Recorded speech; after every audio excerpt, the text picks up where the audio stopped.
Welcome to Illuminati Silver. We tell you the truth about silver. Today is Monday the 28th of September 2015, and we are briefly going to address the issue of deflation and QE, or quantitative easing. In order to keep our videos brief, this is just a short introduction to deflation and QE, a subject we shall return to many times over the coming months, with each video offering a little more depth. So, to start, let's consider the definition of the word deflation. Deflation means the reduction of the general level of prices in an economy. So, as a consumer, you may very well ask, well, why is that bad news? If prices are falling, then goods become cheaper and one is better off, right? Well, not necessarily. The major problem associated with deflation is that the real value of debts grow. So, if you borrow, say, $100,000 from a bank and deflation is 3%, you still owe the bank the same $100,000. But the inflation-adjusted value of the debt is now rising.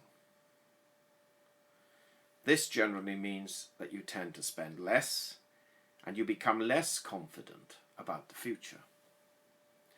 The same equally applies to businesses with large borrowings. The second issue, which is a little more subjective, is that of deferred purchase. If you as a consumer are considering purchasing, say, a car, and you believe that the price will fall by a couple $1,000s in 6 months to a year's time, you may indeed consider delaying that purchase, which then has an overall negative effect on demand, thereby creating a supply surplus and thus causing the very reduction in prices you were predicting. You will then experience a vicious circle of falling demand. Take Japan, for example. Since the early 1990s, Japan has endured alternating periods of very low inflation and deflation. During this time, they've had sluggish economic growth and very disappointing stock market performance.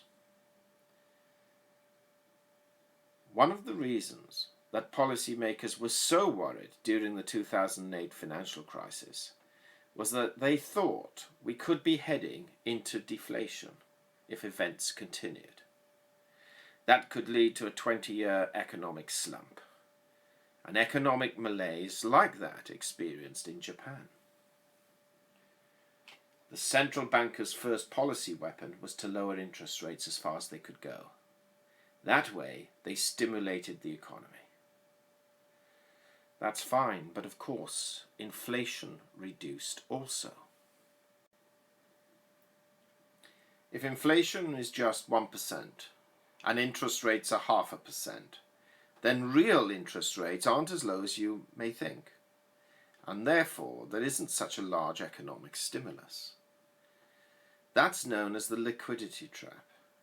If you can't cut interest rates any lower, below 0%, the impact of low interest rates is less than you might expect.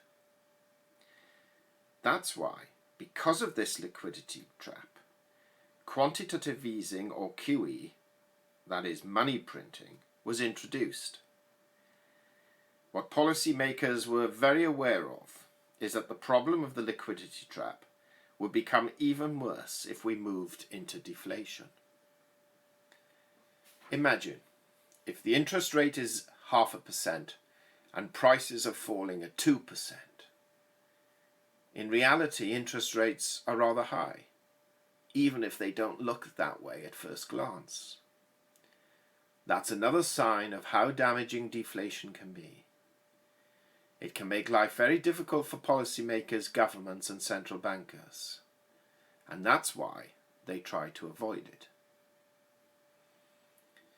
Another consequence of deflation is that lower prices mean less corporate profitability, and generally lower or at best stagnant wages and increased unemployment. This then affects demand further, thereby again entering that vicious circle of entrapment. So, one asks, are the USA and the rest of the industrial world in a state of deflation? Well, there has certainly been commodity price deflation. Whether it's oil, silver, iron, copper, sugar, etc., prices have been falling. Incidentally, only today, a large steel plant in the UK announced its closure, laying off some 1,700 jobs in a community dependent on that industry. The reason? Falling steel prices as a result of a reduction in demand. Food prices have fallen in many countries, though the US have experienced rising prices in certain staples. The one area that has not fallen is that of property rents, though this has been, to a large extent, the result of a climbing property price market in recent years. In many European countries, housing shortages have fueled house price inflation, in addition to investment capital being poured into buy-to-let mortgages and properties. Unemployment and consumer price indices are useful tools to provide an indication as to whether deflation is on the horizon. However, as each country evaluates these differently, and many have changed their calculations and assessments over time, it is difficult to tell the true nature of the world's economy with precision. What one can say with a degree of certainty is that very few economies are booming right now. QE is not resulting in increased consumer demand, and commodity prices continue to fall. So are we in a state of deflation?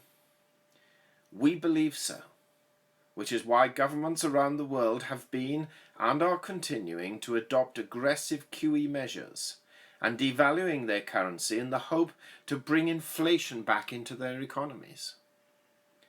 Time will tell whether this works, or just lead to the economic Armageddon that a number of commentators are predicting. We hope you have found this video useful and informative. If so, please give it a thumb up, comment, and if you haven't already done so, please subscribe.